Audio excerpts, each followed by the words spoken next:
মায়ের পায়ের নিচে জান্নাত, কথাই ঠিক। বইয়ের কথা মেনে চললে বাপ মায়ের সাথে ভালো আচরণ করা যাবে না, এই কথাই ঠিক। সবার বউ খারাপ, এ কথা ঠিক নয়। এমনটা হতে পারে আপনার স্ত্রী আপনার চেয়ে বেশি আপনার মাকে দেখে, এমনটা হতে পারে। সম্মানিত দিনী বোন, আপনাকে আমি অনুরোধ জানাচ্ছি, আপনি আপনার শাশুড়িকে মেনে নেন, ভালো হবে। শাশুড়িকে মেনে নেন। শাশুড়ি যদি মাঝে মধ্যে বলে, আল্লাহ আমার বউটা ভালো, তুমি তাকে ভালো, তারাকে ভালো রাখিও, আপনার শাশুড়ির এই কথাটা আপনার জন্য অনেক। আর যদি অগোচরে আপনার শাশুড়ির চোখের পানি বের হয়, আমার বৌমা আমাকে এই কথা বলল, আমার ছেলেটা আমাকে টাকা দিয়ে গেল, যার কারণে আমার বৌমা আমাকে এই কথা বলল, যদি আপনার শাশুড়ির আপনার অগোচরে এক ফোঁটা চোখের পানি ঝরে, এর নাম আশীর্বাদ।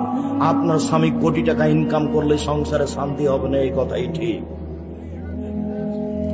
সম্মানিত দিনী ভাই বোন, বাপ মাকে সাদরে মেনে নিতে হবে। খারাপ লাগলেও, তিতে লাগলে, এ কথাই ঠিক। আপনাকে মা কিভাবে লালন পালন করেছে সেটা আপনাকে আমি দেখাতে অক্ষম, তবে আপনার ছেলেটাকে আপনি দেখলে বুঝতে পারবেন আপনার ছেলেটা আপনার কাছে কেমন, তেমন আপনি ছিলেন। তাহলে বোঝা যাবে মা কি জিনিস। আল্লাহ নবী এমনি বলেননি মায়ের পায়ের নিচে জান্নাত, মায়ের পায়ের নিচে কি জান্নাত পড়ে আছে? তার মানে মাকে মেনে চললে জান্নাত, এই কথা রাসূল সাল্লাল্লাহু আলাইহি ওয়াসাল্লাম বললেন।